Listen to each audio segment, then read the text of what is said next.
ज्ञानतिमिरन्दस्य ज्ञानाञ्जनशलाकया चक्षुरुन्मिलितं येन तस्मै श्रीगुर्वे नमः।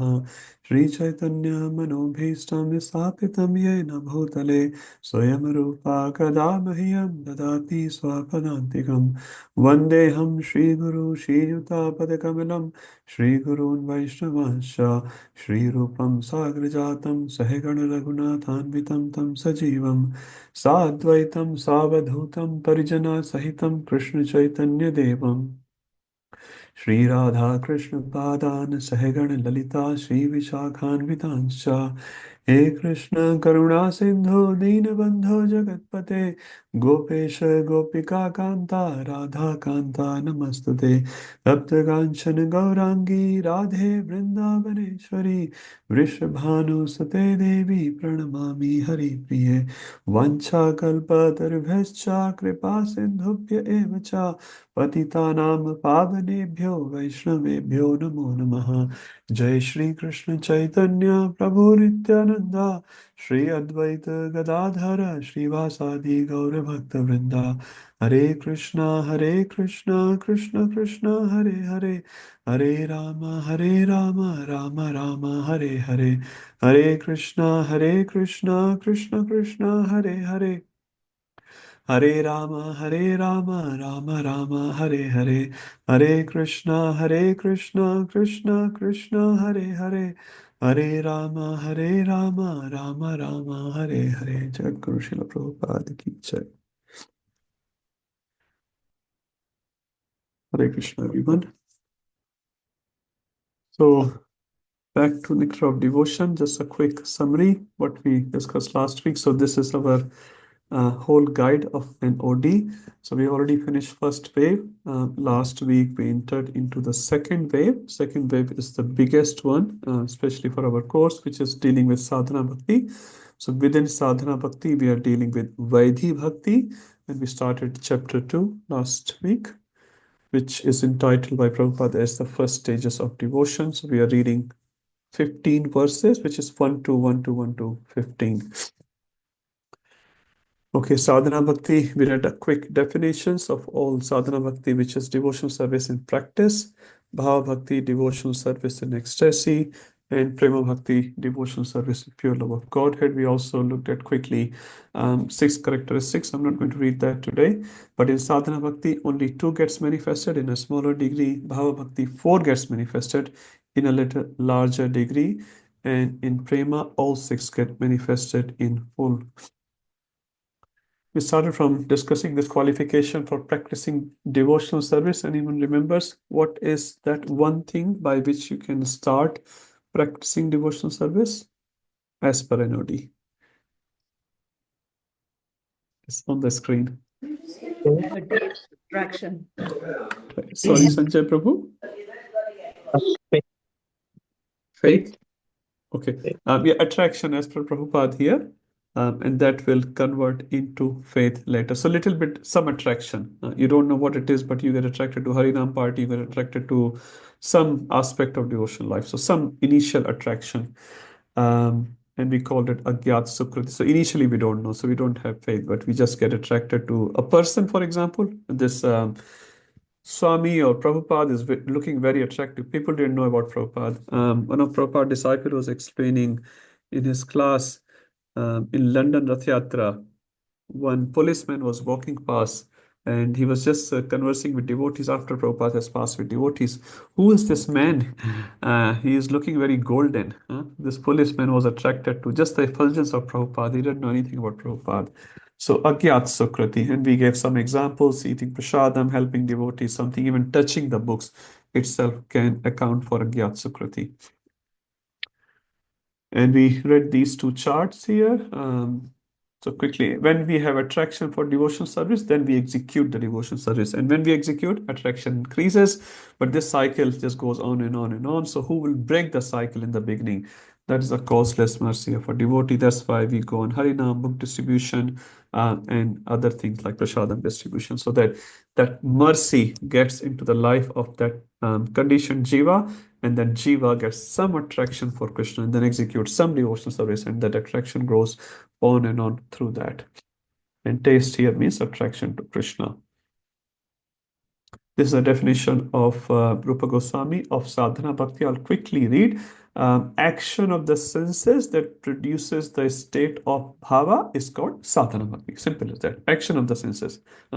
It's not talking much here. Saying if your action, if your senses are involved, your actions of your senses are involved in Krishna bhakti, which will lead to bhava, that is sadhana bhakti. We took quick examples here. Devotees doing book distribution. Here some devotees cooking some bhoga for Krishna. So all these are involving the senses of the persons. I'll read Prabhupada definition very nice. Sadhana bhakti means to engage our mind and senses in some work for Krishna. This work will bring eventually bhava bhakti. So initially we're engaging our senses and sometimes mind as well. As the Gauranga Darshan Prabhu was saying, initially to engage senses is much easier than engaging the mind. And when we do that, eventually we'll get control over mind as well. And that will all lead to Bhava Bhakti. Prabhupada gave this beautiful example of child learning, human child here, human child learning how to walk. And if parents help the child can learn how to walk in some time. But birds can't do that. Fish cannot do that. And similarly, human child cannot swim or fly, which a baby bird can, because that tendency to walk is intrinsically there in the child. So similarly, bhakti is always there in jiva, inseparable from the jiva. We just have to uncover Chetotarpan Marjanam. To develop our innate capacity for devotional service through sadhana bhakti. This is what we are trying to do. All the Navadha bhakti, different 9 limbs of devotional service, if we practice, slowly we'll awaken our sleeping love of Godhead, which is there in all the living entities. Just reading Prabhupada line, beautiful. Generally, the conditioned soul is mad because he is always engaged in activities which are the causes of bondage and suffering. We're all part of the same madness. Some are more mad than others, but we are all mad because we ourselves are doing those activities which causes us bondage and suffering. A spirit soul in his original condition is joyful, blissful, eternal, and full of knowledge. Only by his implication in material activities has he become miserable, temporary, and full of ignorance. This is due to vikarma. So vikarma means action we should not do. So therefore, we must practice sadhana bhakti. And there are different examples for that.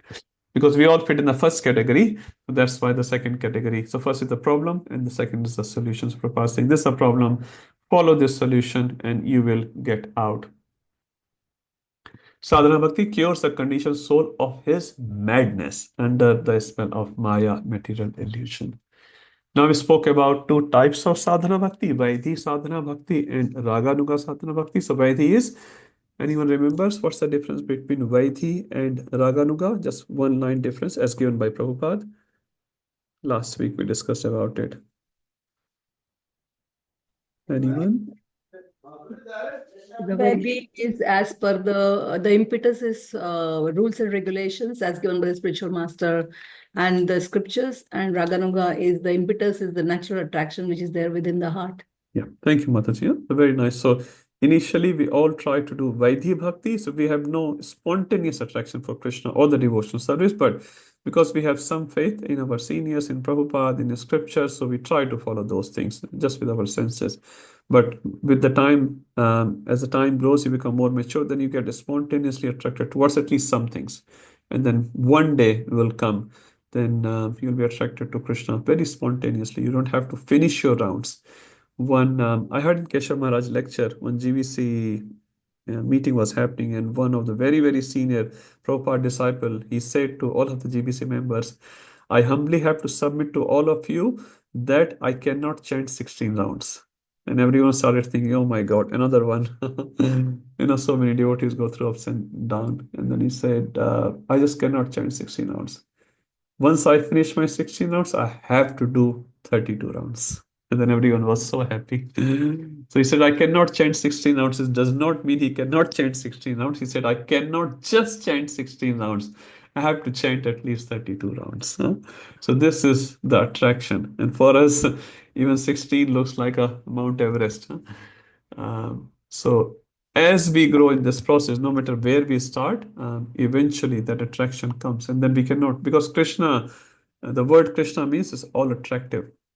But right now, are we attracted to Krishna? Can anyone say, are we attracted to Krishna? So, Giraj, Prabhu, and the family saying yes. Yes. Yes, Yes. all attracted to Krishna. Thank you. You are all devotees. Anyone? I'm not. I'm not. Anyone here in my category? Trying, Prabhu, Huh? trying, Trying. Okay, trying to get trying. as much. Rasanand Prabhu is a very honest person. Mahasu Prabhu is in my team at least. I am not. But in one sense, our Acharya says we are all attracted to Krishna. Some are attracted, which takes them towards Krishna. Some are attracted towards those things which takes away from Krishna. Prabhuji, the goal is like once you get attracted to the beauty of Krishna, how and the leelas of Krishna, that's where we are attracted. Like especially me, I Yes. attracted to the form of Krishna. I attracted to the leelas. Like for Yeah. example, my first love is Radharaman. So I Haribo. always go to Vrindavan. Always think about Radharaman. So in that way, I'm No, saying that's attracted. nice, Yeah, the Prabhuji. form, like the Krishna's form, Radharaman form. Yes, yes. No, very fortunate are those souls who are attracted to Krishna's beauty. Most of us are attracted to worldly beauties. That's the fact, huh? Most of us. But very fortunate souls get attracted to Krishna. Divya Gyan Hriday Prakashito, huh? On the souls where Krishna is very, very kind in the heart. Okay, so Raganuga Bhakti, as Manjula Samataji was saying, we don't need any external impetuses. We don't have to call someone. Prabhuji, you're not for Mangala Arati, where are you? Have you chanted your 16 rounds? Where is your sadhana card? We don't have to do all those things. They're spontaneous. Gopis, one example, and many more. They're spontaneously attracted to Krishna. When Uddhava went to Vrindavan telling gopis, so our problem is how to remember Krishna. Uddhava was telling gopis, giving classes to gopis how to forget Krishna.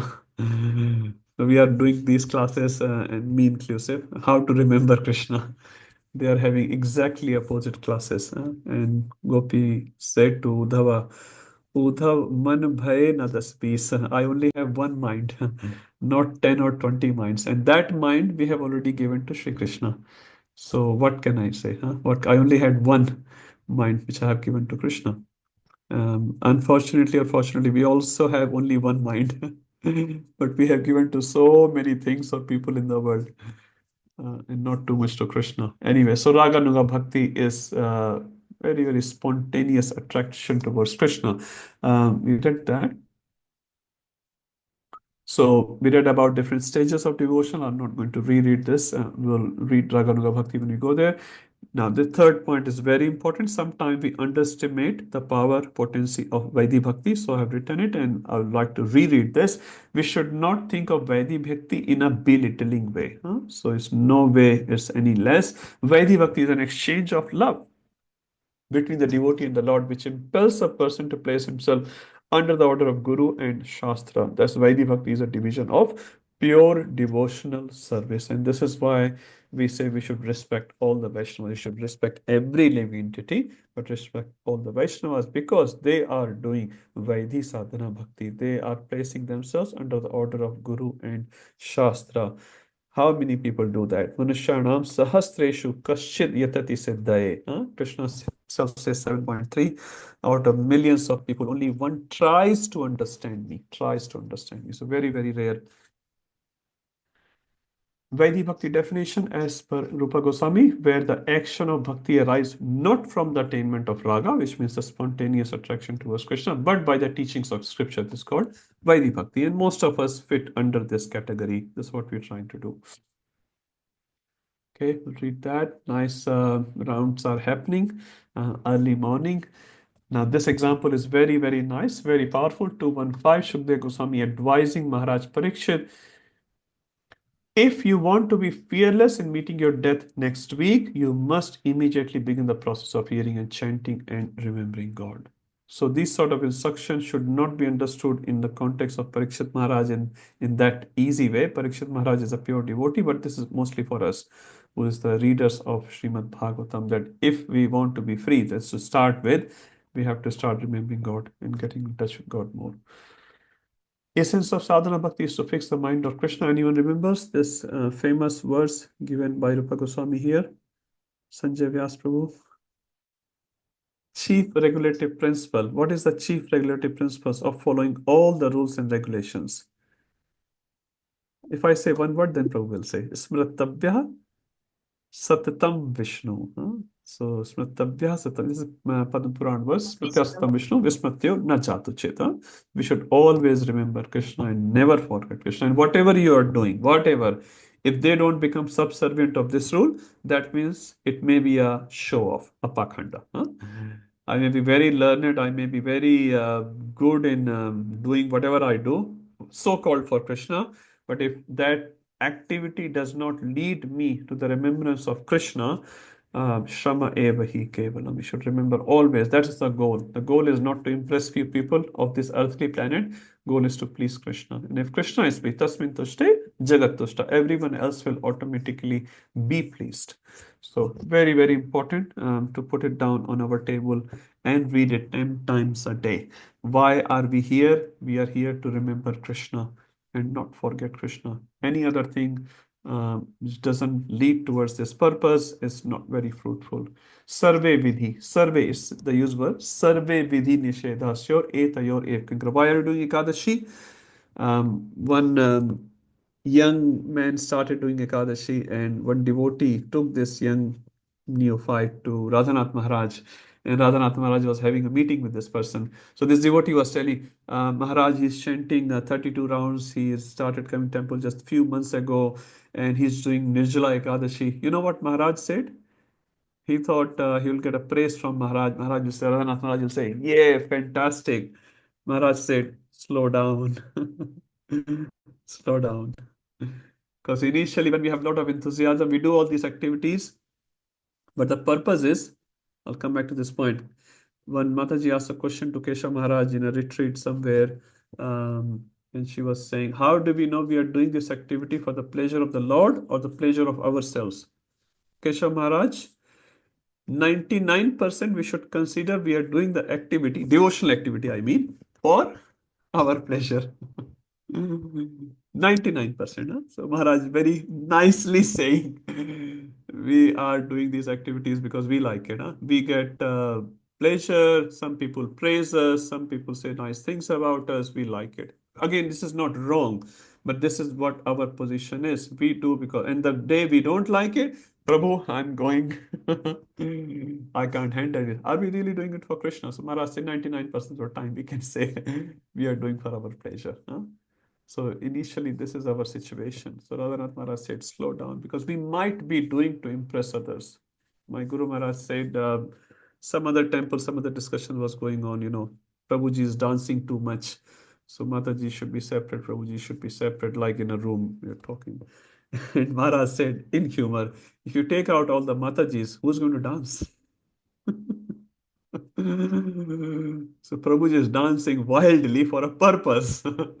And if you're talking to take this Matajis out in some other room, then Maharaj said, who's going to dance? So Maharaj has seen all this. So we should be very careful why we are doing what we are doing. If the purpose is not clear, Tarangarangini, we may start seeking benefit within this devotional service, which increases our ego, and all the work is all the purpose is just defeated. You will still get benefit, no doubt, no doubt. No matter how you serve Krishna, the soul will definitely get benefited. But if our purpose is clear, the path is clear, and it's very fast, very, very fast. So I'll read this again. Sarve vidhi nisedha sure, and this is again Padma Puran. Krishna is etayor eva kinkaraha. Kinkara, anyone knows the meaning of kinkaraha? Kinkaraha. Sanjay Vyas Servant. Prabhu. Yeah, Master Prabhuji. See, servant.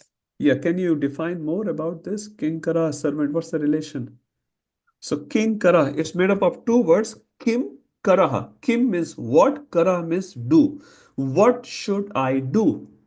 This is the mood of a servant. Kim Karaha. Kim mane kya? Kara, karna hai. Kya karna hai? My dear master, my dear Prabhuji, what you want me to do? So do we have this mentality while we are doing the seva, or we have the mentality of bhoga? I'll do this seva and everyone will be. Good on you, Prabhu. Fantastic. We are impressed. Nice. So Kim Karaha. So this is the mood Krishna is giving us. So if we have this mood in our service will work very, very fast in removing the anarthas. Yes, Sanjay Prabhuji, you want to add something? Quick question. Yes. So you were sort of giving that example when we're doing service, we shouldn't be doing, I mean, we're doing it for our pleasure rather than Krishna's. Prabhu, I At just this wanted, stage. uh, At this stage. Prabhuji, I just wanted to clarify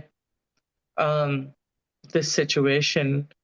When we are working with a group of people, we might sort of propose a service being done in a certain way, and we think, like I may think that works best for everyone, but another person can think, oh, he's saying this because he thinks that is right. Um, so how do I sort of respond to that I'm not saying that because I think it is right, like subjectively for myself, but on behalf of other people. I think that situation can occur so many times in a yearly basis. In a yearly basis or daily basis? You are being very humble, Prabhu. Anyway, simple responses. Prabhuji, that's why we have hierarchy. We have submission to authority. So if we follow our authority, we may think what's best for Vaishnavas, and you may have all the good intentions, or anyone else, same, right? You want to serve Gopinath in a blue color, you want to serve in green color, someone wants to serve in red color. We all have good intentions, no doubt in that. But that's where we have hierarchy. Our seniors should be able to guide us when something arises. And that's where the whole process is about submissiveness. If we are submissive towards our seniors, still you can have differences, no problem, but you can still serve in a very nice cooperative way, because we have a hierarchy, disciplic succession. Evam parampara praptam imam rajarshayo viduh. So if you are in that parampara, sometimes even if you don't agree with the Vaishnava, but we can still work very nice, smooth way, because our seniors are saying something, then we submit our green or red color. Okay, blue color is fine. So like that. So it's very actually simple process, and many times because of our own conceptions / misconceptions, and sometimes this override happens, and then we have differences of opinions in a bigger way. So yeah, we can resolve that actually very quickly. And even if there's a fault there, and it's written in scriptures, your senior have taken a wrong decision, as per the Shastra, and as Prabhupada gave the example of a commander, the punishment goes to the commander, not to the soldier, actually, right? Some commander said to kill. If that instruction was wrong, who will get punished? The commander, not the soldier who was actually shooting. So in that sense, it's pretty simple and straightforward. Again, easier said than done. Anyway, we can all try, and that's how the sweet relationship flows. Okay, that's done. So Vidhi Nisheda, we all know that. Let's move forward. Okay, chapter 3. Any questions on chapter 2? Very quickly. Very nice small chapter. Okay, I guess no one. So last week we also started chapter 3. What is the eligibility of the candidate who would accept the devotional service? So we spoke about this renunciation part. Generally, people have this misconception that renunciation has to be there if you want to practice devotion life. As soon as in general Indian society, you start going to a temple more regularly, and say, Ladka pagal ho gaya hai. Son or daughter has become mad. Are you going to take sannyas and all that? They are all misconceptions. Rupa Goswami rather says, if someone is too attached or too detached, they are both not good for devotional service. Little attachment and little detachment is a very best situation. And he proved through different verses. I'll just read the main one. In other words, even if someone is still attached to material life, he can begin practicing devotional service if he simply has some attraction for Krishna. I think this is a good definition for most of us, if not all of us. So we have some attachment, we have some detachment, and we have some taste for Krishna, some little taste. So we are eligible for practicing devotional service. This beautiful verse spoken by Krishna to Uddhava. I'll quickly read. We have already discussed last week. Yadrachaya mat kathada jat shraddhastu yaha puman. So what's the main word here? Jat shraddha. Somehow or other, if this person gets faith in what? In my katha, Giriraj Prabhuji was saying about the katha. So here is the katha. Huh? So if we have faith in katha of Krishna, initially we don't have faith in Krishna. We have faith in the katha of Krishna. Or even before that, we have faith in the speaker of that katha. Huh? That's why devotees have to present themselves very nicely, because no one interested in the philosophy initially, to be honest. Huh? They're interested either in prasad or in person, huh? Which is fine. So we have to present Krishna very nicely. Jata Shabdasya Na nirvinno nati sakto. Nirvinno means detached. He's not too detached. He's not ati asakta. He is not too attached. He is not too detached. Bhakti yogosya siddhida. He can perfect his devotion life. So we are perfect candidates, actually, you can say, huh? So we should never get discouraged. Never get discouraged. We are in a very good state, very fortunate. And he substantiates his previous verse example with the second famous verse, Brahman Bharmite Kaun Bhagyavan Jeev Guru Krishna Prasade Pai Bhakti Rata Bish. I'll just go forward. Yes, Prabhupada actually wrote this line, I think the first, as the first line of this chapter, association with Mahatma, who are 100% engaged in devotional service. That's the key. That's the key. Sadhu Sangha, Sarva Shastra Koe, Lava Matra Sadhu Sangha, Sarva Siddhi Hoy. Sarva Siddhi Hoy. So Mahatma's devotee association is extremely important. Then Rupa Goswami explains three types of devotees. I'll just quickly read faith and knowledge. What does faith mean? Anyone remembers? Faith. What does faith mean here? We discussed it. Conviction. Yes, that's fine, Prabhuji. Yeah, that's a translation. What does it mean here? Conviction in what? Prabhu, the goal of life is to please Krishna. Thank you, Mata. So the goal of life, in this goal, we have to have faith. Huh? Every other thing, we have a lot of faith, to be honest. Huh? We have faith in our house, in our intelligence, in our money, in our connections. But they are all fallible soldiers, as Prahlad Maharaj says. Huh? They're all fallible. They will fall one day in front of your eyes, after your eyes. Huh? But faith, my life is meant to please Krishna. That's it. As Bhakti Charu Maharaj said many times, which Prabhupada told Maharaj, you have given many, many lifetimes to Krishna. Give just one life to Krishna. Just one life. Many, many life you have given to Maya, sorry. Give one life to Krishna. And Bhakti Charu Maharaj will keep repeating this line so nicely. And for us, it may not be whole lifetime. We can give 1 hour to Krishna in a day, isn't it? 23 hours for Maya, at least 1 hour. Focus for Krishna. If it happens for 2 hours, very nice. 3 hours, very, very nice. Huh? So whatever possible, huh? We give best to Krishna. What does knowledge mean? Anyone else? So faith means the goal is to please Krishna. Knowledge means gyan. Why are we putting gyan here? What does knowledge mean here? What Rupa Goswami is referring to? Because he's dividing Uttam, Madhyama, and Kanishta based on these two categories, faith and knowledge. So faith is to please Krishna. Knowledge is Krishna is the ultimate goal of all Vedas. Vedaisha sarve aham eva vedya. Of all the Vedas, what is to be known? I am to be known. And if you don't know me, matta smritir jnanam apohanam cha. All your Vedic knowledge is waste. Brahman and cobbler story. Huh? So that is knowledge. We are not talking any other knowledge. How many certificates you have? No one cares how many certificates you have. Knowledge. Ultimate goal of my this reading is to please my Guru Maharaj, to please Krishna. If you are reaching to that goal, very nice. Keep reading. Okay, then we know he has very strong faith. He's convinced, he can convince others. Madhyama has like the middle position. Kanishta is very, very weak. Okay, let's move forward very quickly. We read all these different characteristics of Uttam Adhikari. I will not reread it. This definition by Chaitanya Mahaprabhu, very beautiful. Quickly, a first-class Vaishnava is he whose very presence makes others chant the holy name of Krishna. And we have many live examples in our life. It's not just a theory of a book. We see many, many Vaishnavas come here in Sydney, and by their presence, all we remember is to serve Krishna. We get inspired. Many things we just forget. When we go in front of them, we forget all other things. We're like, oh, just want to sit with this Maharaj or this Vaishnava. I just want to hear Krishna Kirtan or Krishna Katha. I want to do some seva to this Maharaj. That inspiration is coming because he is exalted Vaishnava. This is from C.C. Madhya. Very quickly, Shastri Yukti Sunipuna Dhrada Shraddhavar. So two qualities are given. Shastra, Sunipuna, he's very expert in Shastra. Drada Shraddha, Uttam Adhikari Sahitarya Sansara, and he has a potency to liberate the whole world. And the similar question has been asked in Bhagavatam as well, 11 to 45, and he's called Bhagavat Uttamaha.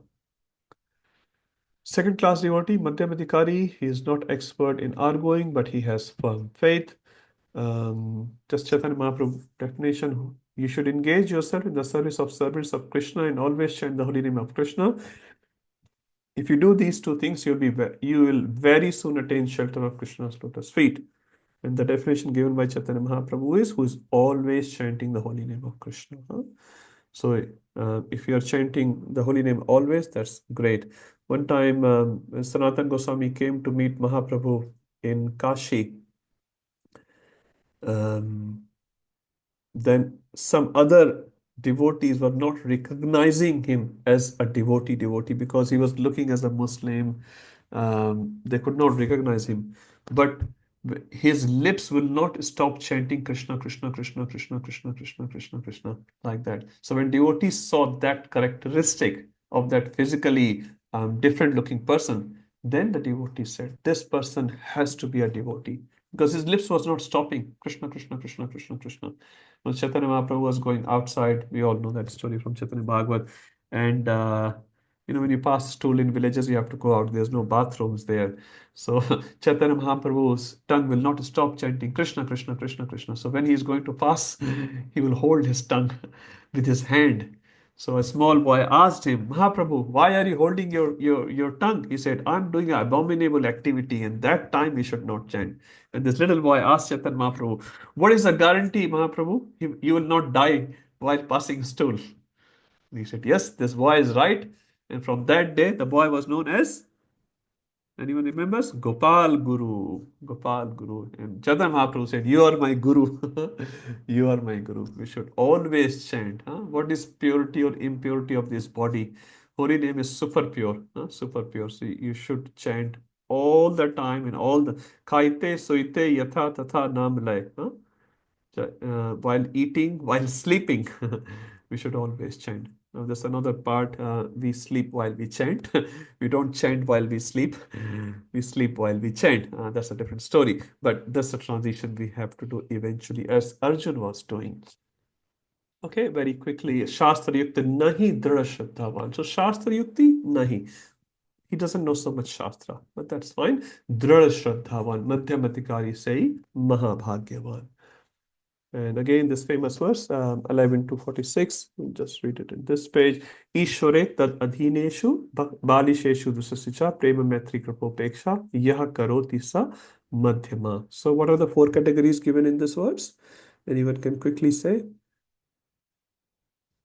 Four categories, four characteristics given of this person.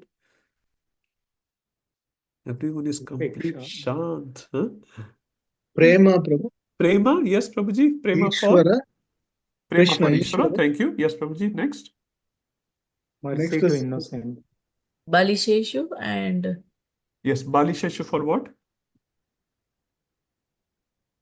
Mercy to innocent people. Mercy. You can read the word, Prabhuji. Balisheshu for Kripa.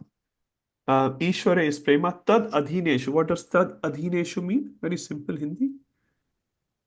Tad Adhin. जो उनके अधीन है. So किनके अधीन है? ईश्वर के अधीन है. So one who is adhin, surrendered to Krishna, which means a devotee. So Ishwar, Prema, Tad Adhineshu, Maitri. Balisheshu means Balak, only Balak. That's what it means.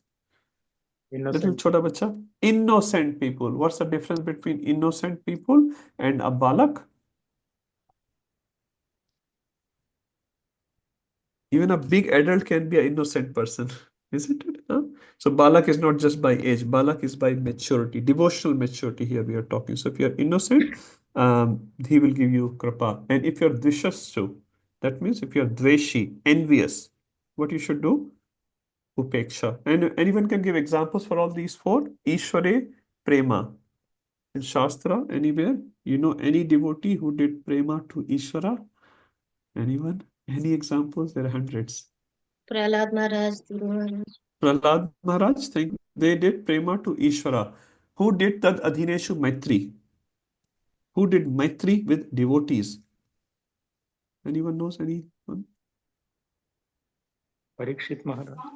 Parikshit Maharaj, which maitri he did, Prabhu? Just I asking. mean, the nine. Sorry. Just one example where we can understand this, what's happening. Prabhupada, Prabhu.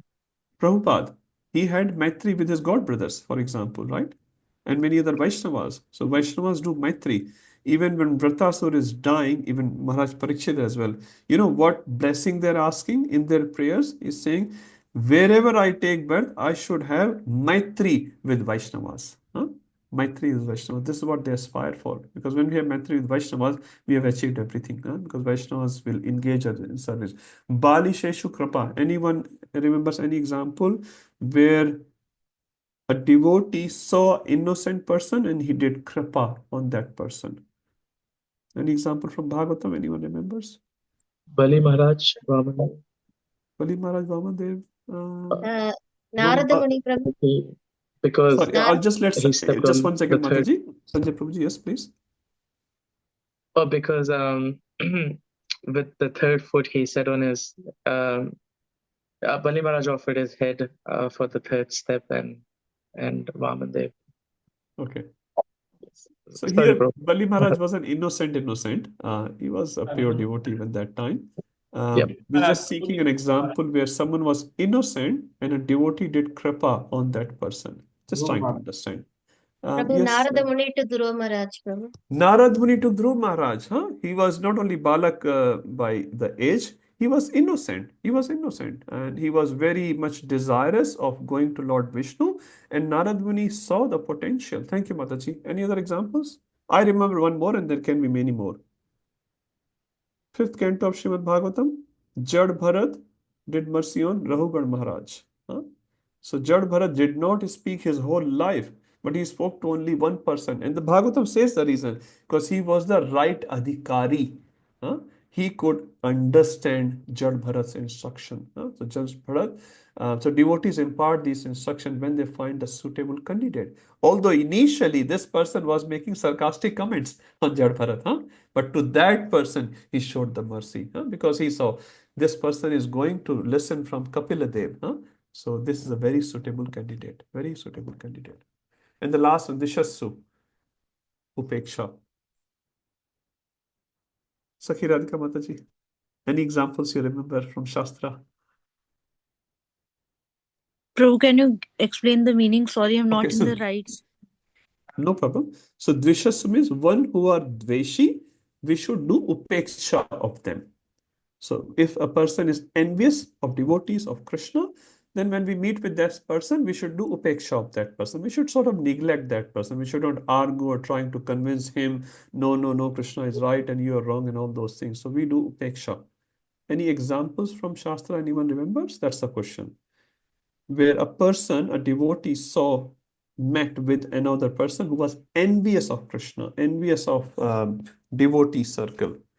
So his point was quit. One more example I remember for the third one, to be honest. Jagai Madai Nityananda Prabhu, huh?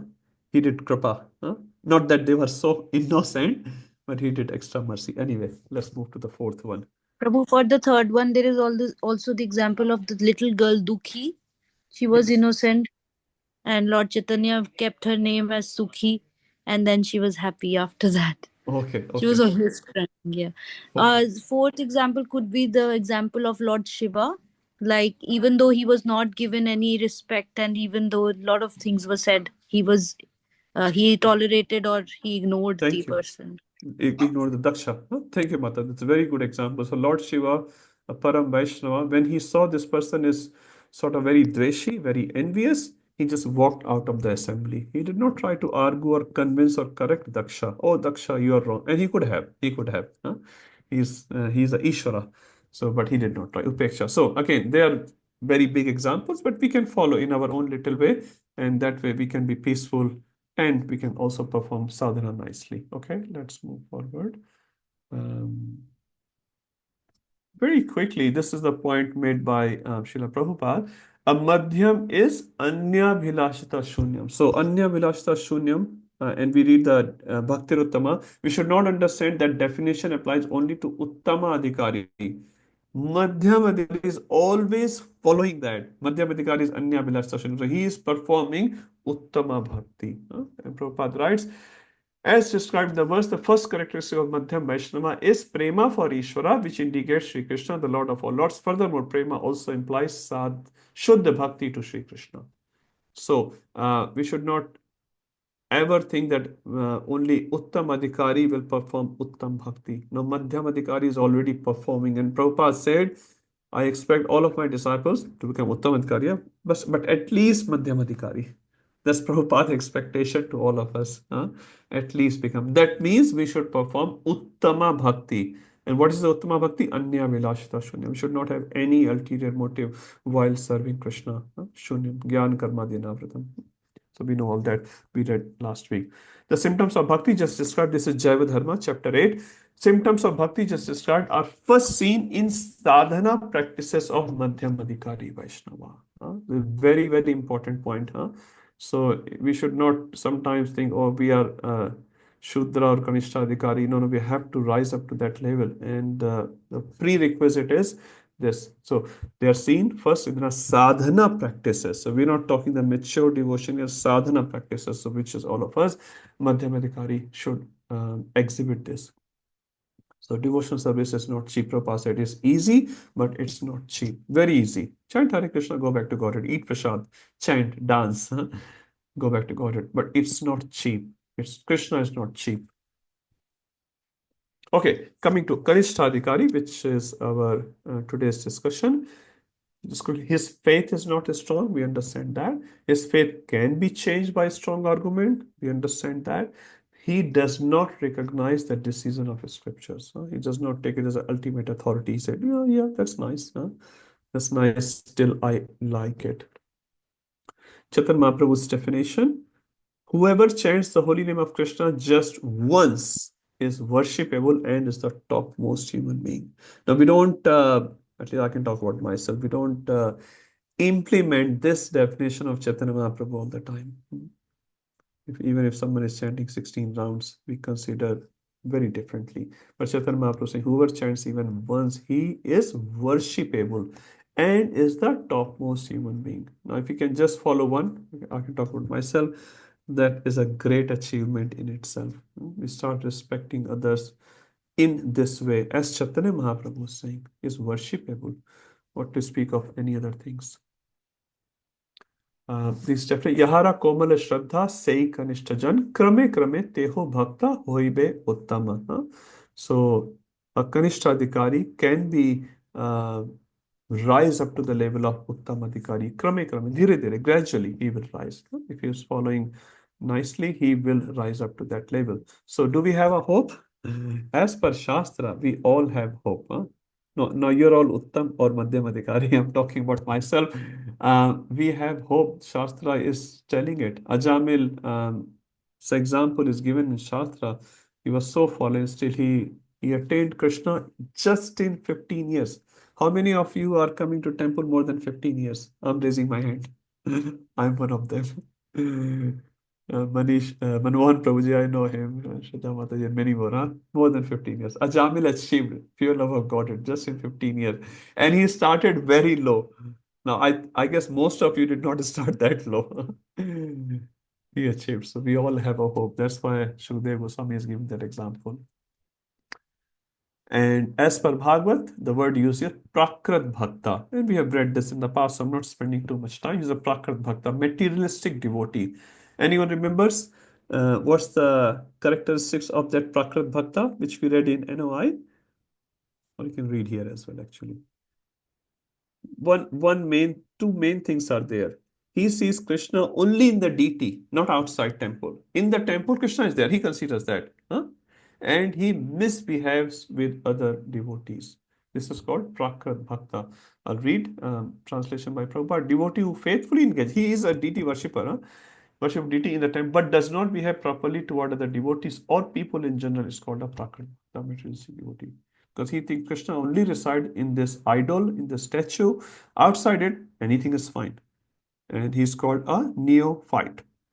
I think Radhanath Maharaj says he always have a reason, new reason to fight. Neophyte. Okay, now our Prabhupada gives this example, beautiful example. So I put on the screen. Prabhupada gives 7:16. He is saying the classification of those Kanishtadhikari. Now, sometime you read this verse, you're like, okay, there's hierarchy, but you never think there are Kanishtadhikari. Prabhupada is giving this verse an example of Kanishtadhikari. We all know this verse, Chaturvidha Bhajante Mam Jana Sukha Arjun, Artho Jigyasu Artharthi, Gyani Cha Bhartar Shabha. I'll read translation. Four kinds of pious men begin to render devotional service unto me: the distressed, desirer of wealth, inquisitive, and he who is searching for knowledge of the absolute. They're all Kanishta Adhikari. A strong definition, huh? Now, anyone remembers what's the example of first Arthu who prayed to Krishna although he was distressed? Arthu. Gajendra Prabhu. Thank you, Mata. Jigyasu, we have discussed it in the past. Parikshit Maharaj. Parikshit Maharaj, he was a pure devotee actually. Guru Maharaj Prabhu. So they are Kanishta. I'm just complete, Mataji, with one rule. Prabhu, these are all Kanishta Adhikaris which we are talking. And they remember Krishna when there's a trigger in their life. Now, if you see Parikshit Maharaj, he's a spontaneous devotee of Krishna. Now, what happened to Parikshit Maharaj was also in Krishna's arrangements. We don't consider him in this example. But yeah, so they are all, in that sense, are very beginners. Sorry, Vijay Gopi Mataji. Now the second example is Guru Maharaj Prabhu. That's the third example, Artharthi. Artharthi means money. He wanted money or position. So Artha means money, position. So Dhruv Maharaj is the right example for the third category. Jigyasu, inquisitive. I've written in the, so this is the third one, sages of Naimisharanya. And the last one, Gyani. Kumaras. Thank you. Four Kumaras are considered in that example. So initially they were Brahmavadis, later they became pure devotees, and now they are one of those 12 Mahajans. Kumara, Prabhu, Kapilo. quick question, Prabhu, on this. Yes, Prabhuji. Sages of Naimisharanya, are they Kanishtadhikari, Prabhu? Initially, yes. That's what this verse is saying. After Suta Goswami arrived, now initially they were doing, as we all know, Prabhuji, they were doing yajna for 1,000 years. And they were doing for the benefit of the mankind. They were very inquisitive when Suta Goswami arrived, and they started asking questions through Shaunak Muni. And then they got this pure devotion, the knowledge of Bhagavad. So initially, yes, they were inquisitive. But their inquisitiveness was for the right subject matter. We are also inquisitive. Kids are also inquisitive. But the subject matter is wrong many times. Okay. Thank you, Prabhuji. Now, so this is for the beginning. How do you advance the devotional service? Prabhupada writes, to begin practice devotional service, the only qualification is some attraction, as we read. This is the beginning. Some attraction you should there.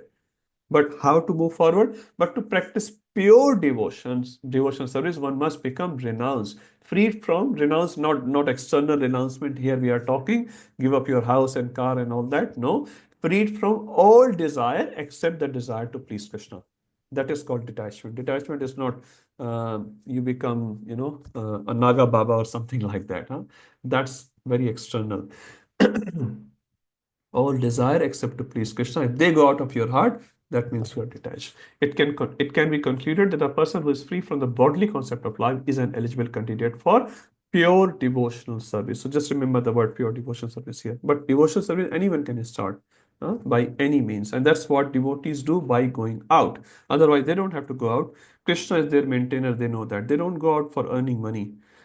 Krishna is their maintainer. Radharani is the maintainer. So they can just perform pure devotion service at one place, but they keep roaming.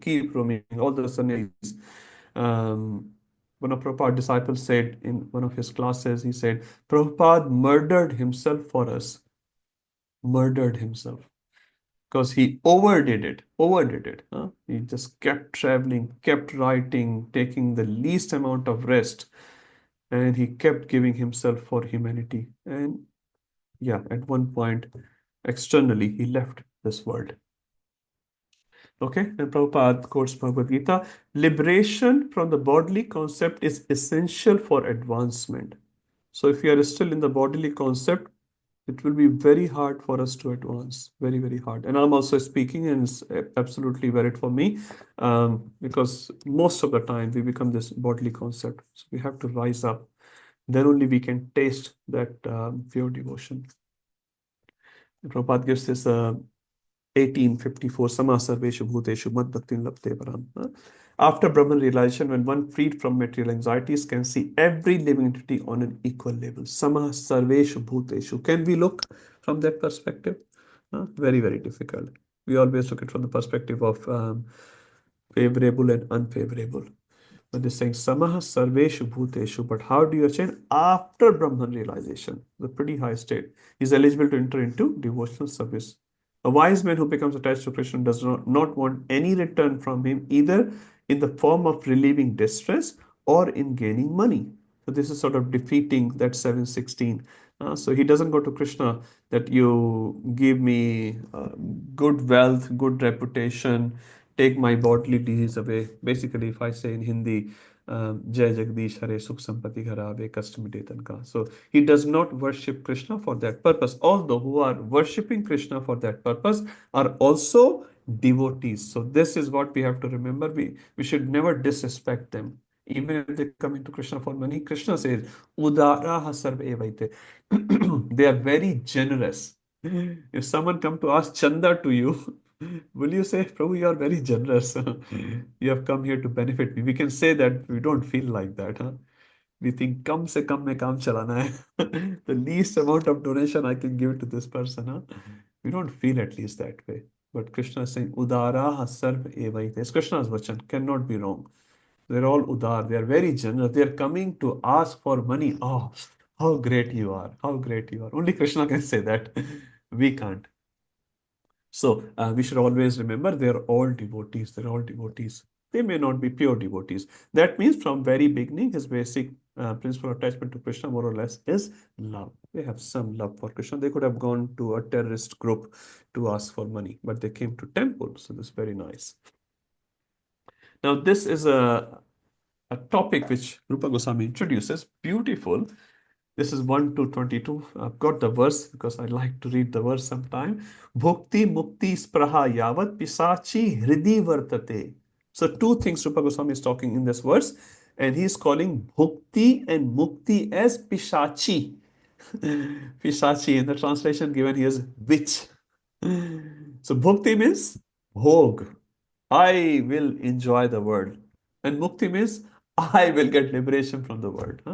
So there, Rupa Goswami is calling as witches of karma and jnana. Bhukti mukti sprahaya pisachi hidi. Hidi vartate means till the time they exist in your heart.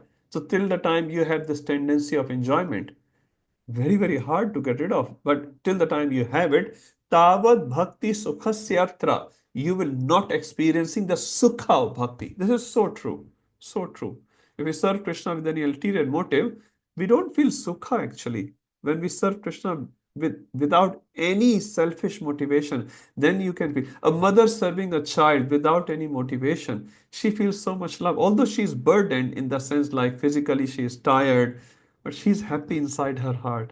My child is happy. My husband is happy. My family is happy. When she cooks for them, she cleans for them. She sacrifices.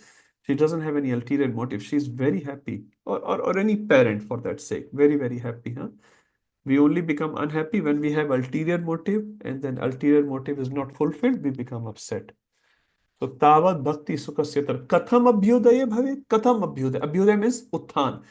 How it will arise in your heart, how it will awaken in your heart, the sukha of bhakti. It will never arise in your heart unless you have this desire of bhukti and mukti. Desire of enjoyment and mukti. And Prabhupada and Rupa Goswami is calling us witches. Pishachi. The word used is pishachi. They are bhutani. They are witches. You should get rid of them.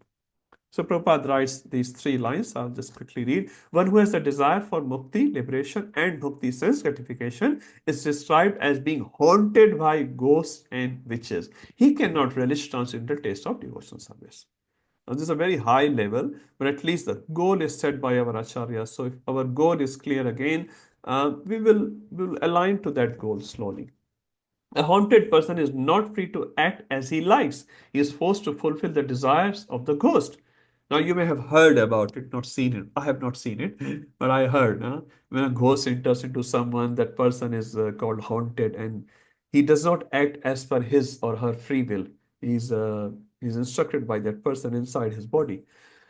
So he is forced to fulfill the desires of the ghost or witch who possess him.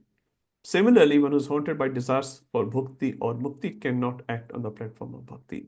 Instead, the ghost of bhakti and the witch of mukti, look at the words, ghost of mukti and witch of mukti. You go to a Mayavadi, for them, mukti is everything.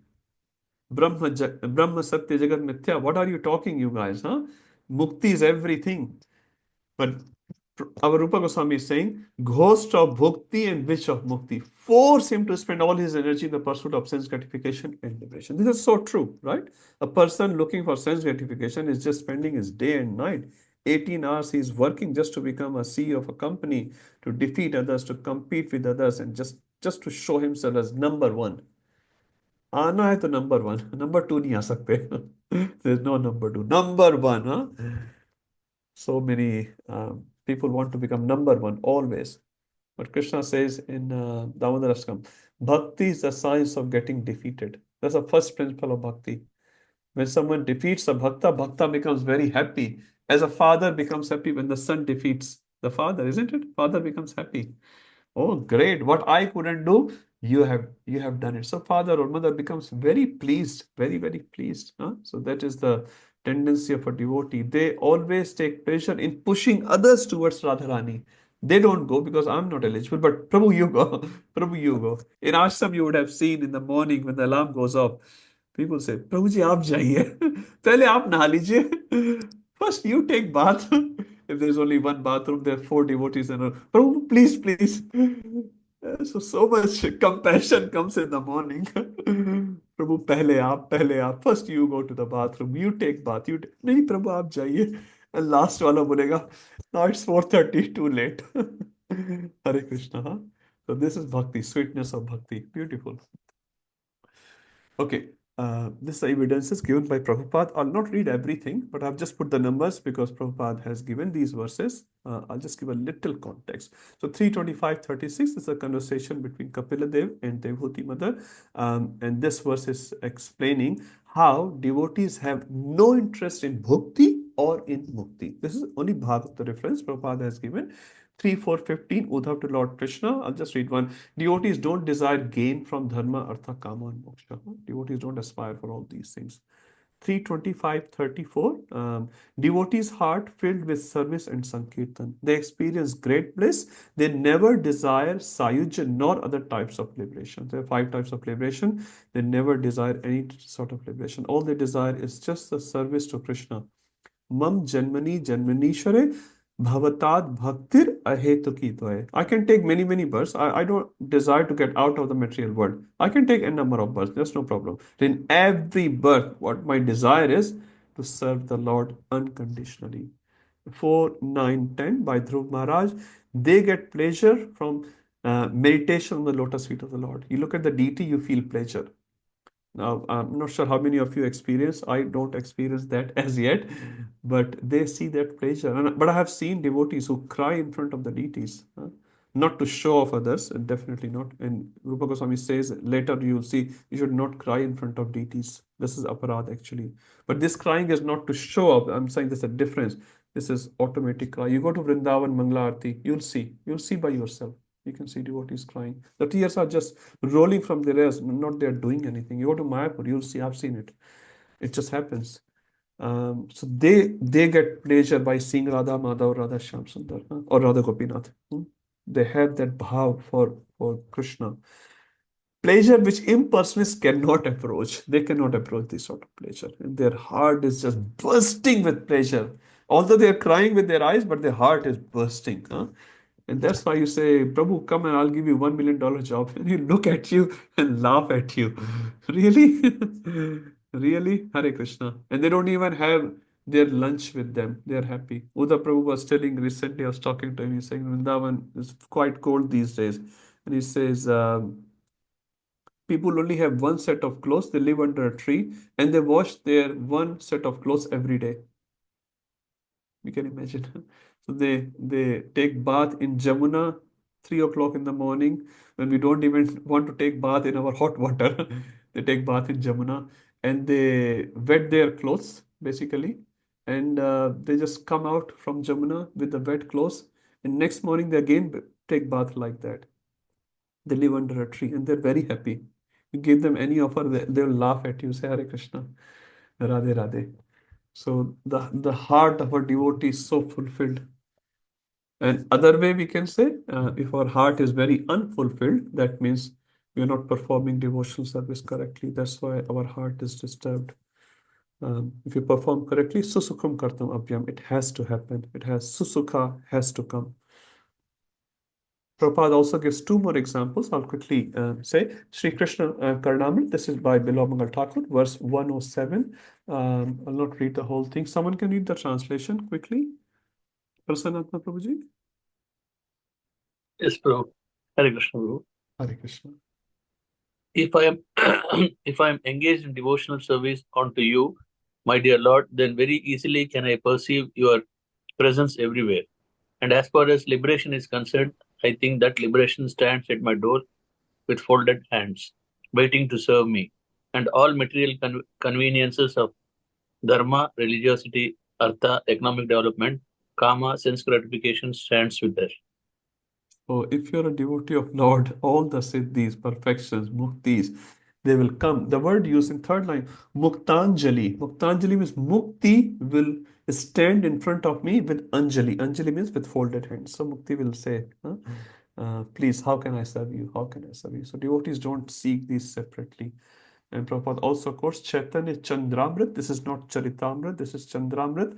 Verse 5, this is Prabhupada Saraswati who wrote this verse. And very famous, you would have heard in lecture, Kaivalyam Narkayate. Kaivalyam Sayuj Mukti, he's saying, Kaivalyam Nark is Narak ke saman hai. So Prabhupada Saraswati was so strong. Kaivalyam Narkayate Tridashapur Akshate Pushpayate. So Akash Pushpayate. Akash Pushpayate means this is all dream word, imaginary word, all you are talking. Durdanta Indriya Kala Sarpa Patali Prothakta Damshayate. So by performing the devotional service, what happened? As if the poison is being taken out from the fangs, from the teeth of a snake. If the snake is very poisonous, you take the poison out from the teeth. Can that snake still be harmful to you? No, because the poison is already out. So our Indriya's poison is out by doing the devotional service. Our Indriya at the moment are very poisonous, very, very poisonous. So by doing devotional service, the poison goes out. Vishwam Purna Sukhayate. He said, Vishwa Purna Sukhayate. We see so many problems in the Pradhana Saraswati saying, Vishwam Purna Sukhayate. And then look at this words here. Vidhi Mahendradis Cha Kitayate. Vidhi means Brahmaji. Mahendra means the Sardar of all the Devatas, means Indra. Indra Adis Cha Kitayate. They are like insects. Look at the words of Prabodhanand Saraswati. Look at the words. He's considering Brahmaji and Indra as Kita. Now, here we should not understand he's considering them as devotees here. Just a normal positioning point of view. He's saying if they are non-devotees, they are Kitayate. They're like insects. Yat Karunya Kataksh. Karunya Kataksh. Who is Karunya Kataksh? Gauram Evastumaha. So Sri Gaurachandraya, Chaitanya Mahaprabhu, we should look at them. We should look at them. So someone can read the translation? Anyone? Acharya. Can I read? Okay. Anyone? I think Shraddha Mata gained the mic first. Go for it, Mata. For those who have attained the merciful sidelong glance of Lord Chaitanya, impersonal liberation becomes as palatable as going to hell. The heavenly cities of the demigods becomes as enticing as flowers imagined to be floating in the sky. The poisonous fangs of the untamable black snakes of the senses are broken. The whole world becomes full of joy, and Brahma, Indra, and all the other great demigods become as insignificant and as tiny insects. Let us glorify that golden complexioned Lord Chaitanya. Sri Chaitanya Mahaprabhu ki jai. It's a beautiful glorification of Sri Chaitanya Mahaprabhu and how devotee is so fulfilled internally. Now, Prabhupada writes the next topic, I think second last topic of this chapter, liberation comes automatically. So you don't have to seek liberation separately. Mera kya hoga? Mera kya hoga? What will happen to me? It automatically comes. So liberation in the sense of wanting to become one with the Supreme Lord, which generally they call it liberation, means freedom from the gross bodily concept of life, but it is just an advanced variation of the material concept. One must know that he is finite and the Lord is infinite in order to take up the devotional service. We don't have to worry about it. Liberation from the bodily concept substantially deepens one's realization that the objective of the life is to satisfy Krishna, not one's bodily urges. Consequently, it promotes one's adhikar, one's qualification for advancement. However, liberation comes automatically to a devotee as a byproduct of devotional service. One should not separately endeavor for it.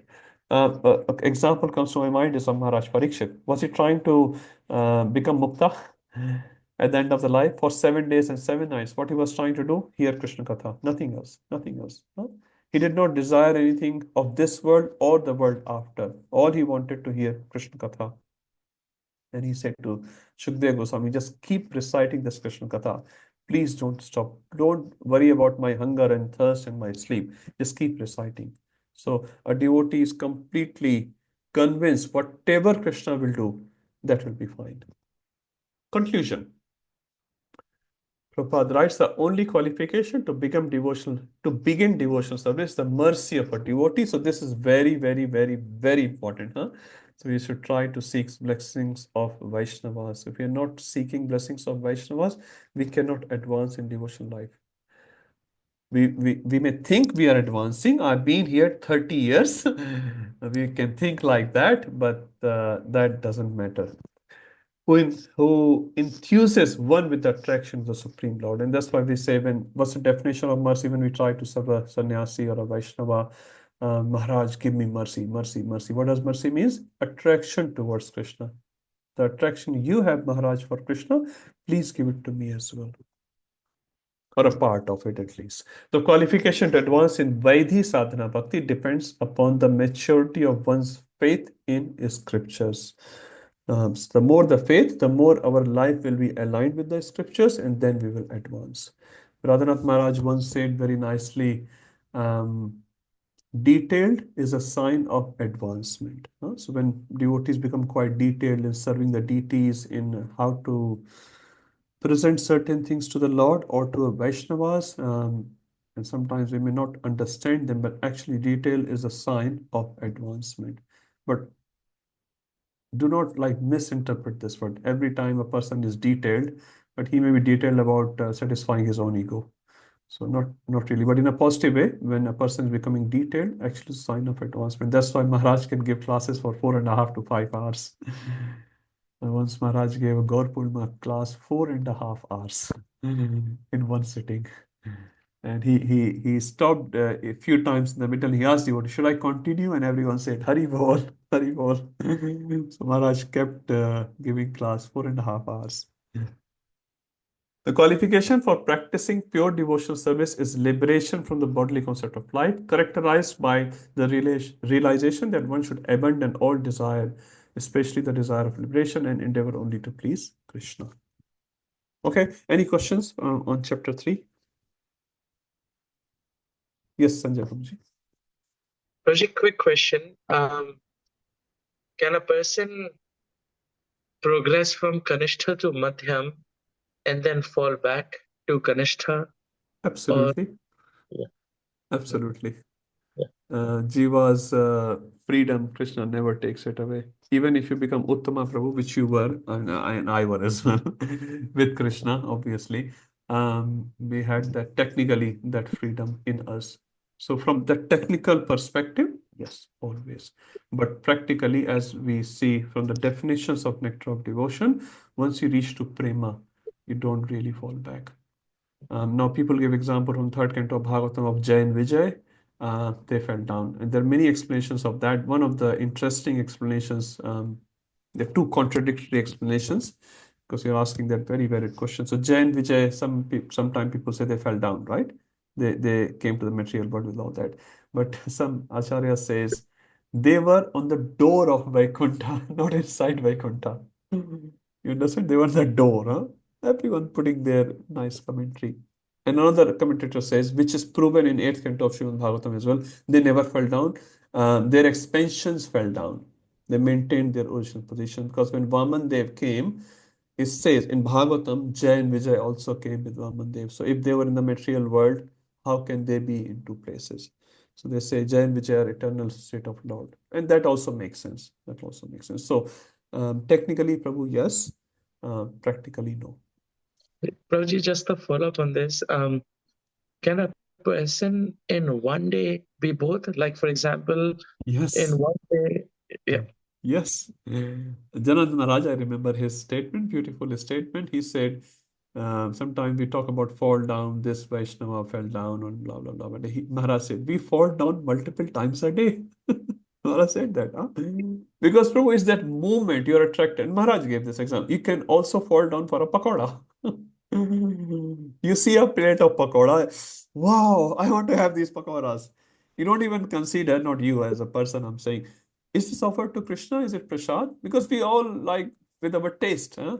And the same Mahaprasad tray, if something comes which we don't like, करेला का सब्जी, नहीं नहीं प्रभु जी हम ठीक हैं. I mean भिंडी का सब्जी, प्रभु जी और दो ना. Please give me some more. Huh? Same Mahaprasad. Do you really consider this has been touched by the lips of Shri Shri Radha Gopinath?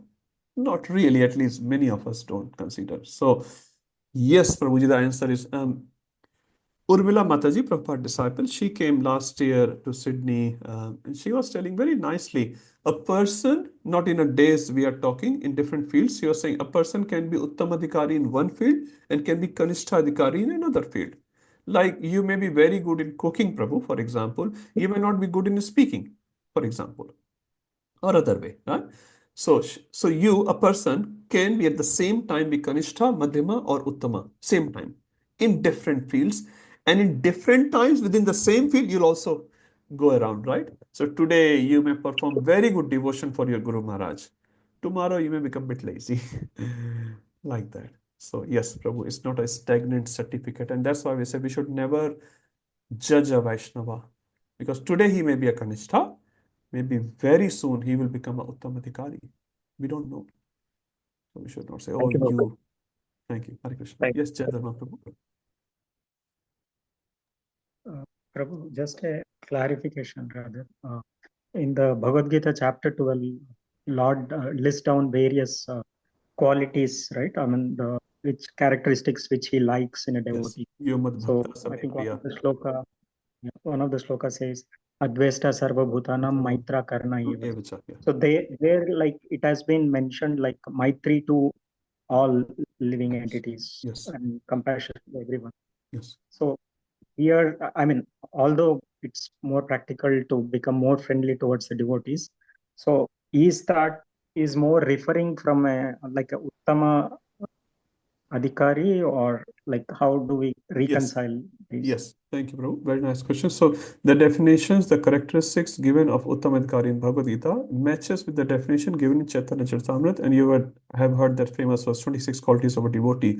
So all those qualities are completely exhibited in Uttam Adhikari only. So some of them will exhibit in Kanishta Adhikari, in some degrees again, some other qualities will come in Madhyamadhikari, but Uttamadhikari will exhibit all those qualities. And even in those qualities, I heard lecture of Guru Maharaj, he said there is hierarchy. So Guru Maharaj said in his class, he was glorifying Prabhupada on the basis of that verse of Chaitanya Charitamrita. He said, even in those 26 qualities, there's a hierarchy. And the first quality which is stands out of all those 26 qualities is Krishnaika Sharanam. How great shelter this devotee has taken of Krishna. And he says, Prabhupada had this quality the most. He was completely under the shelter of Krishna in all circumstances. And we see this in Maharaj Amrish as well. So not only he will exhibit all those, he will also exhibit those in different degrees at different times. But the most important one out of those is Krishna Sharanam. So that's why many times We don't understand, obviously, but great Vaishnavas understand. If devotees have good inclination towards Krishna, even if they lack in other fields, sannyasis are, fanning them. My Guru Maharaj used to say, fan the spark. That's the word he used to use, fan the spark. Huh? So you see a little spark, this devotee is interested in Krishna, taking shelter of Krishna, he will fan that spark, make it big. Is that okay? Yeah. Okay, let's move to the next chapter, chapter 4. Now, this is called Devotional Service Surpasses All Liberation. So, we have already heard a little bit about this towards the end of third chapter. But Rupa Goswami, just to clarify any doubts, he has taken this as a chapter. And Prabhupada also has given the full emphasis. So, you can see a little bit of overlap. Now, this is a very small chapter. I'm talking from Rupa Goswami's perspective. Only 27 verses are given in this chapter. And you won't believe, no theory is given, only verses after verses after verses after verses. So he's giving all these verses to prove one point: devotees are not interested in liberation. So it's you can say a quote chapter. Full quotes are there. So I'll just read little theory given by Prabhupada and we'll come to the quotes. So Srila Prabhupada, all previous instructions imparted by Srila Rupa Goswami in his broad statements can be summarized thus: as long as one is materially inclined and desirous of merging into spiritual effulgence, one cannot enter into the realm of pure devotional service. So he can enter into devotional service, not pure devotional service. There's a difference between devotional service and pure devotional service. Devotional service, if you go in India, for example, many devotees are there, no doubt. No doubt. Somehow or other, they are attracted towards Ram, Hanumanji, or some demigods or Krishna. They are attracted. But pure devotion, that is very, very rare. Very, very rare. So we're talking here pure devotional service. Careful analysis of these verses presented, or the verses presented here, will reveal a variety of reasons why pure devotional service surpasses liberation and will thus inspire the devotees to reject all desires for mukti and mukti. So Rupa Goswami is hammering this point again and again and again through Shastra, that we should not have any desire for mukti. Because if you go back few hundred years ago, what was the most famous Siddhanta in India? Advaitavad, isn't it? Shankaracharya has made it in the bloods of every single person. Even in today's Hindu families, they say, "Oh, the merge hona hai, nirvana prapt karna hai, moksha prapt karna." They consider moksha as the topmost. In many families, although they may be devotees, they may be Brahmins, but they have this misconception: mukti is the topmost. So Rupa Goswami knows this and just hammering on this point again and again. Shukdev Goswami, third point: any person whose heart is attracted by the transcendental qualities of the Supreme Personality of Godhead, Madhusudana, does not care even for that liberation which is aspired by many great sages, what to speak of material opulences. So Shukdev Goswami is also rejecting completely. Why did Srila Rupa Goswami take so much effort to explain in so many quotes that the pleasure of devotional service to Lord Krishna's lotus feet is far greater than the pleasure derived from mukti? Surely he wants to defeat the Mayavad. Definitely, right? Because Mayavad is so prominent in India. So he wants to defeat it. But that is not the main reason. The real reason is that Krishna will award bhakti only to those who are not inclined towards mukti. So if you have a desire for mukti, Krishna is not going to reward you with pure bhakti. So he says, take one, not both. Take one. Until the time you are purified, keep struggling, keep struggling. And Rupa Goswami gives 27 verses. Okay, let's move. I have taken few verses and few famous ones. Many of the verses you will know, but it's nice to read those verses again for our purification. So if you want to read it together, please unmute yourself. Beautiful verses, simple Bhagavatam tune. Nanak prastham na cha parameshyam na sarvabhaumam na rasadhipatyam na yoga siddhera punar bhavam va samanjasatva virhaya kangshe. Anyone would like to read the translation? Can I do it, Prabhuji? Yes, please. Okay. O my Lord, source of all opportunities, I do not desire to enjoy in Dhruvaloka, the heavenly planets, or the planet where Lord Brahma resides, nor do I want to be the supreme ruler of all the earthly planets, all the lower planetary systems. I do not desire to be master of the powers of mystic yoga, nor do I want liberation if I have to give up your lotus feet. Hare Krishna. So who is speaking these words? Everyone knows this picture. I put the picture as well. Vritasur. Thank you. Huh? So Vritasur is praying. Who is he? Asura. Asura is praying. Na naka prastham. Na paramesam is vidhi ka pad. Param pad, which is Brahmaji ka pad. Na naka prastham. Dhruv loka is called naka prastha. Sarvaloka is also called. Na Sarvabhamam. Bhamam refers to the Prithvi planet. Huh? So Sarvabhamam. What to speak of Sarvabhamam? Here you talk about Sarva Sydney, Sarva Chatswood, Sarva North Sydney, Sarva Kellyville chalega. Huh? If not Sarva Kellyville, at least a 4-bedroom house. Huh? That will be nice. He's saying Sarvabhamam. Na. Yoga Siddhi. Huh? You want Yoga Siddhi? Na. Apunarbhavam. You want liberation? Na. I want just to meditate on your lotus feet. Huh? So this is very famous 6:11:25, 6:17:28. Related to the similar personality. Again, very, very famous verse we want to read together. Narayan parasarve na kutasya vibhyati swarga apavarga narkeshva. So 3 categories are given. Sarga, apavarga, narkeshva. Api tulyartha darshanaha. Tulyartha means equal darshan. Huh? So you send them to Swargloka, you send them to Narakloka, you send them to Apavarga, Tulyartha Darshana. So devotees don't care where they live, what they want to do, they want to serve Krishna.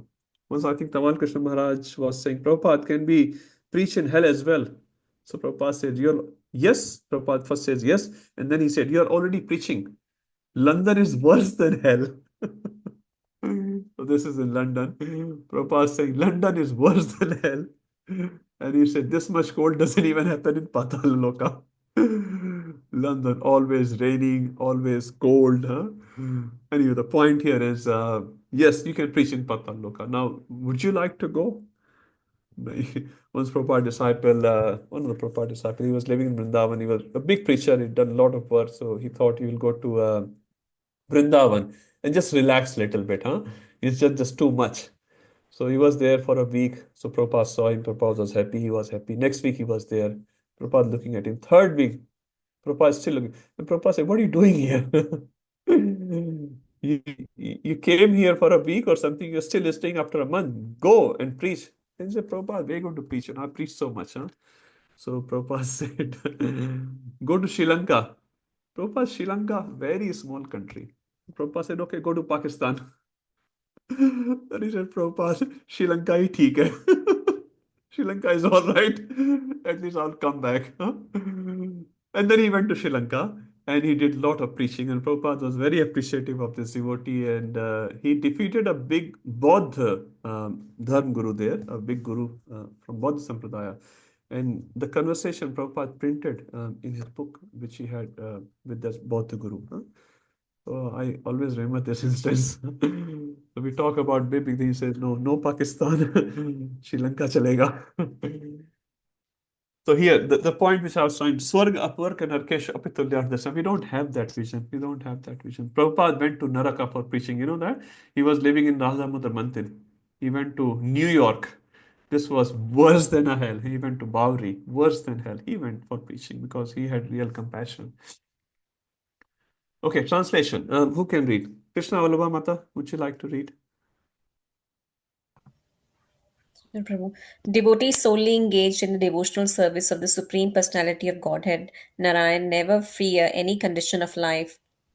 For them, the heavenly planets, liberation, and the hellish planets are all the same. For such devotees are interested only in the service of the Lord. Who is speaking this verse? Anyone? Picture is already given. Lord Tell me. Shiva. Lord Shiva. Lord Shiva, in regards to? To Mata Sati. No. He's speaking to Mother Sati.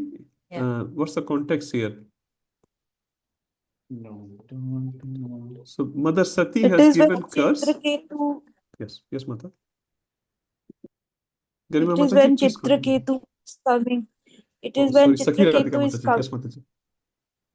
It is when Chitraketu is coming back from after taking darshan, and he has blasphemed Lord Shiva, and the whole episode happens. That's when. And then Parvati had given the curse, Curse. and Chitraketu is folding his hand. He says, thank you, Mother. Thank you for Yeah. your curse. And Mother is surprised. Parvati Ma is surprised. Arey, I gave curse, no reaction. He's folding his hands. This is devotion. Amrish Maharaj folding his hand towards Durvasa Muni, who's done so much unrational thing. Oh, sure, sure, Durvasa Muni, I deserve the punishment of death, please. And someone says a word here and be like, Prabhu, you forgot the Vaishnava etiquette? No Vaishnava culture? Look at these devotees. That's why the examples are given in Srimad Bhagavatam. Very, very high stage. Who's this? Anyone recognize this before we get inside? Famous prayers. Glenfield devotees did these prayers few years ago, I remember. Prayers of Nagapatnam. Nagapatani's Prabhu. Thank you. Prayers of Nagpatni. So what are they praying? Similar to Vratasur, you can say, Nanak prastham nacha sarvabham. Similar words are used here. Naparamestyam narasadhipatyam. The ordering is different. The words are same. Na yoga siddhera punarbhavam va. Vanchanti yad padarajaha prapanna. Vanchanti, what do I vancha? What do I desire? Padaraja prapanna. I just want the dust of your lotus feet. Everything. Now, this is Nag Yoni people is speaking. And this Manushya Yoni, Sydney, America, green card, this pada, that pada. Those who have attained the dust of your lotus feet never hanker for kingship of heaven, limitless sovereignty, the position of Brahma, or rulership over the earth. They're not interested even in the perfections of yoga or in liberation itself. These are all Bhagavatam verses Prabhupada is quoting, Rupa Goswami is quoting. I'll not read all of them very quickly. So 5, 14, 44, Shukdev Goswami explaining to Bharat Maharaj how an Uttamadhikari easily gave up all material comforts. We see, it says for Bharat Maharaj, he gave up his kingdom, his beautiful wives, all the wealth and soldiers, and he was the king of the whole world. As one leaves the stool behind, he never looks back. Huh? Sorry, after passing the stool, do you look back? Was it red or green or yellow? How beautiful. Oh, I'm feeling separation from you. You turn around, press the flush button and get out. You don't feel any separation. So Maharaj Bharat, sorry to give, this is an example of Bhagavatam. He quit his family, his wealth, his position like that. Just imagine the mental situation of Bharat Maharaj. And what is our mental situation? Even if our pen is misplaced, we are 10 times looking, where is my dear pen? What to speak of our car and other possessions? Guru Maharaj used to say in a class in a humorous way, you scratch my car, I scratch your face. Because you identify you with your car. You scratch my car, I scratch your face. Eat ka jawab patthar se. 6:11:25 devotees do not care for promotion to the topmost planets of mystic perfection. 6:18:74 Indra to Mother Diti. Devotees know what real self-interest means. They're not into these positions. Even Indra said to Vratasur, I'm so unfortunate that I am seeking that position of Sargloka and you are seeking the position of that Parampada. Indra is praising Vratasur in the Yuddha, in the battle. Amazing, huh? He realizes, I'm seeking a very small pada of Indrapada. You are seeking Parampada. You are fortunate. 7:6:25 Prahlad Maharaj to his schoolmates. Devotees can fulfill all their innermost desires by pleasing Krishna because devotional service includes everything. Because devotees consider Krishna as their real pati. Pati means one who protects, one who does palan, maintenance, and that is Krishna. Our ultimate pati is Krishna. So a chaste wife is always feels very protected, satisfied with the husband because she has full faith in the husband. So devotees have full faith in Krishna. If I need anything, Sankarshan Maharaj was saying one day, we don't keep much money. We keep money in Krishna Bank. He said, Krishna Bank. Huh? Krishna Bank means whenever I need something, I ask Krishna and Krishna gives. Huh? And when I have access, I deposit in Krishna Bank. That's a very nice concept. Deposit in Krishna Bank and withdraw in Krishna Bank. If Krishna Bank denies the withdrawal, wrong password, how should we feel? Krishna doesn't want me to get involved in this project. Huh? I want $2,000 today for something which I feel is Krishna Seva. But if Krishna is not giving, thank you, Krishna. If Krishna gives the money, thank you, Krishna. If Krishna brings 4,000, thank you, Krishna. So everything Krishna does, devotee consider that as mercy of Krishna. 7:8:42 by Indra, by doing one's duty of supreme enjoyer, one automatically enjoys 8320 Gajendra. Only those who have no experience of the bliss derived from pure devotion service pray for material benefits. This is many of our situation because we have no taste for Krishna as yet. Nagapatni is one who achieves the dust of the lotus feet. We just read that verse. 1087:21 Shruti is praying. Spiritual knowledge is most difficult to understand, but devotees understand it simply by associating with liberated acharyas in disciplic succession and performing devotional service. And they completely neglect material comforts. Very clear, Bhagavatam is emphasizing. Now, there's a famous verse 329:13. I thought we should read that. Very, very famous. Salokya Saris. This is one of those verses which gives these different types of liberations. The one is 9th canto, one is in 3rd canto. Like the words are given. Salokya Saris Samipya Sarupya Ekanta Ekatvam Apiuta Diyamanam na grahanti vina mat sevanam janaha. Diyamanam. Even if I give them, they do not want it. They said, Hare Krishna, we don't want it. Okay, we know those 5 types of liberation. Anyone who doesn't know 5 types of liberations? Everyone knows. Sarupya, Salokya, Sharishti, Samipya, Sayu. Sarupya means Sarupya, similar Rupa. Salokya, the Loka, the place of residence is same. Sarishti equals positions or opulence like Lord Vishnu. Samipya is staying close to Lord Vishnu. Sayuja, becoming one with the Lord. So devotees may consider one of the 4, which they don't really desire. But 5th one, no. Kaivalyam narakayate, Prabhupada Saraswati, as he said, Kaivalyam narak ke saman hai. So the Gyanis, when they hear these verses, they are like anti-ISKCON, anti-Gaudiyas. Kaivalyam narakayate. Sayuj is narak. Yes, because they don't have taste for serving the lotus feet of the Lord. Okay, so devotees reject liberation. I thought this was one beautiful example I heard somewhere, so it's very nice. So Haridas Thakur with Gopal Chakravarti, many of you would know this pastime. I'll just quickly say. So one time, Haridas Thakur was sitting in the assembly of,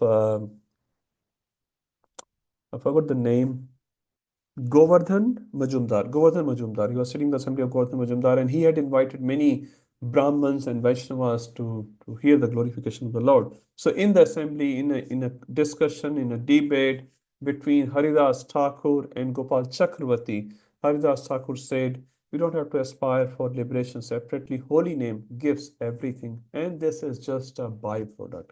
On this, Gopal Chakravarti stood up and said, how dare you say that? How dare you say that? Holy name will give mukti as byproduct.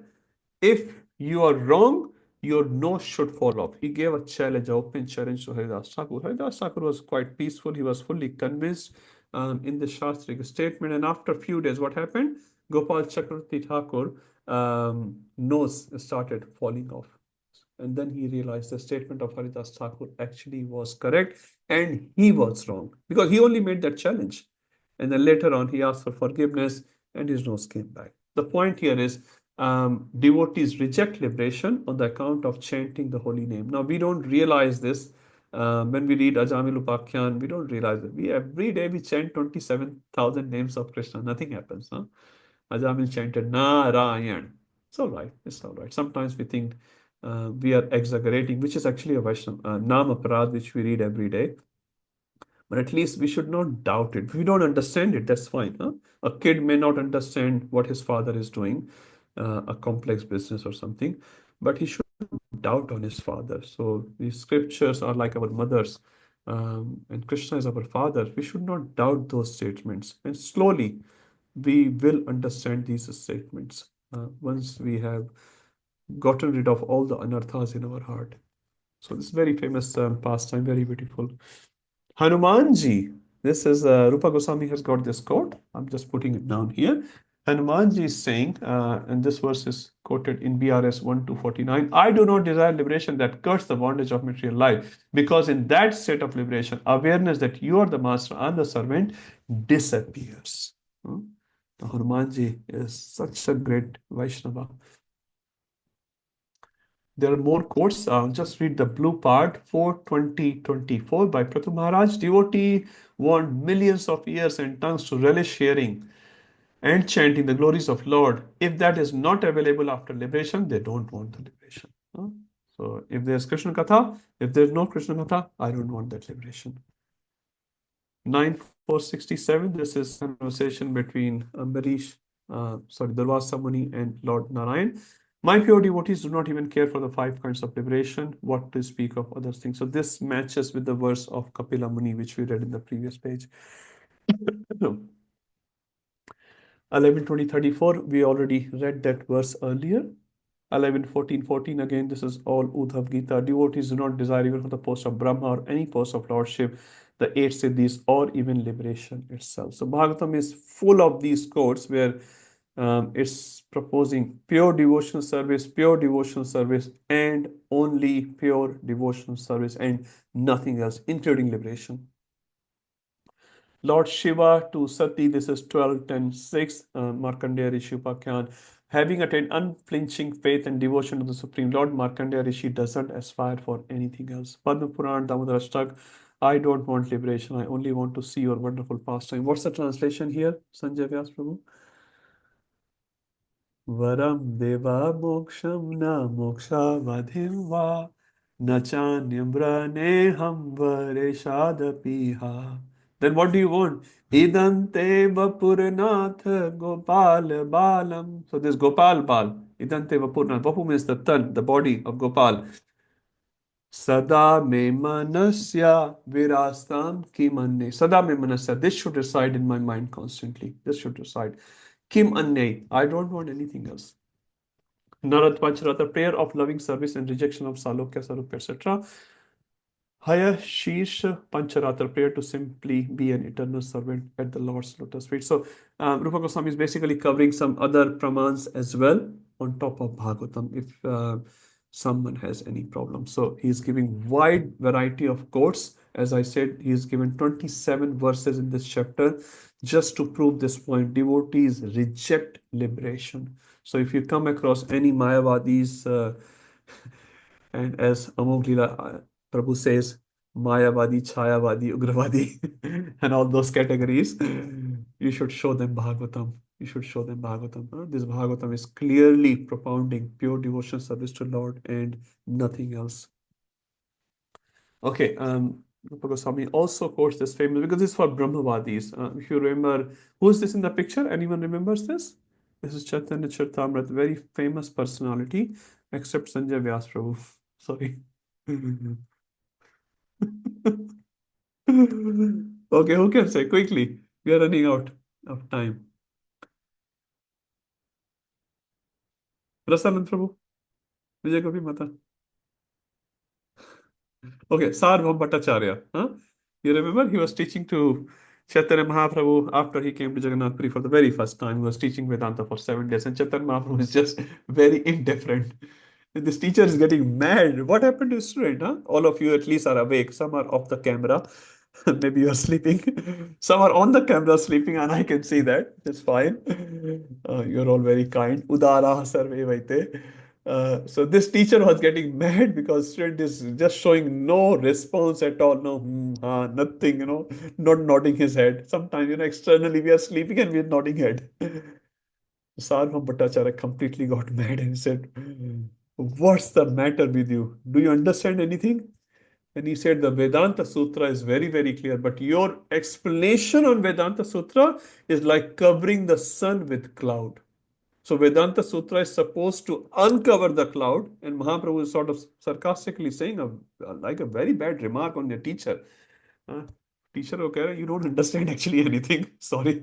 The student telling to the teacher, I'm sorry, dear teacher, you don't know what you are saying. So you say Vedanta Sutra is very clear, but your explanations are covering that clear sun with the clouds.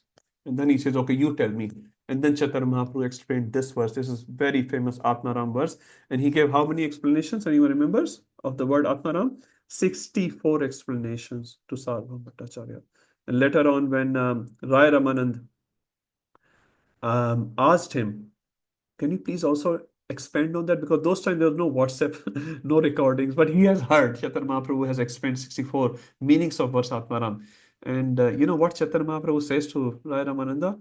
See his humility, his supreme personality of Godhead. He said, I don't know anything. It was in the association of Sarbham Bhattacharya. I may have said something beautiful. That's all. So he gave all the credits to Sarbham Bhattacharya. Amazing. Sometimes we do cut, copy, paste, and we'll take all the credit. मैंने किया है. My presentation. See, I'm so good.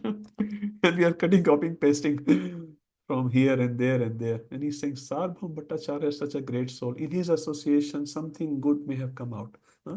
Atmaram verse. So Rupa Goswami quotes this verse. This is for Brahmavadis basically. Huh?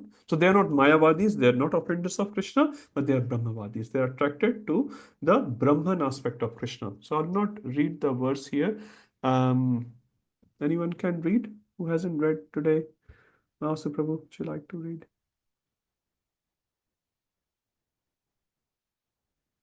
All different varieties of Atma Ramas, those who take pleasure in Atma or spirit self, especially those established on the path of self-realization, though freed from all kinds of material bondage, desire to render unalloyed devotional service unto the personality of Godhead. This means that the Lord possesses transcendental qualities and therefore can attract everyone, including liberated souls. Thank you, Prabhuji. So this verse is very, very important. Itham bhut guno harihi. Sanjay Vyas Prabhu can give a nice Vyas description of this verse someday in a seminar. But yeah, it's a verse to be studied nicely for all of us. Now Rupa Goswami is coming towards the end of this chapter. He's saying, okay, you're rejecting. What is the topmost then? Braj Bhakti is the topmost. Huh? The Bhakti which is done by the Brajvasi is the topmost. Out of many kinds of devotees of the Supreme Personality of Godhead, the one who's attracted to the original form, Krishna in Vrindavan, is considered to be the foremost first-class devotees. And read this more when we come to this Raganuga Bhakti in chapter 14-15. Such a devotee is never attracted by opulences of Vaikuntha or even of Dwarka, the royal city where Krishna ruled. The conclusion of Rupa Goswami is devotees who are attracted by the pastimes of Lord Krishna in Gokula or Vrindavan are the topmost devotees. So in Gaudiya Vaishnavism, at least, this is our target, Braj Bhakti, everywhere. Huh? That's why we are called Rupanugas. This is the target. Devotees of particular form of Lord never wish to redirect their devotion to another form of Lord. I don't remember a Sanskrit verse I heard in a class of Radha Govind Maharaj, but this poet is saying, which Maharaj is quoting in his class, he's saying, even if Krishna goes out of Vrindavan, I will not worship that Krishna. Krishna has to come inside Vrindavan if you want to accept my worship. Bhakta, they have this relation with the Lord. Huh? He's becoming very adamant. Krishna, if you get out, I will not worship you. Huh? Come in, then I will worship you. But I will never get out of Vrindavan. And Krishna says, Vrindavanam paritajam padam ekam na gachati. Krishna never leaves, but it's just a sentiment saying, I have to worship only one Krishna, which is Shyam Sundar Krishna. Huh? No other Krishna will worship. Huh?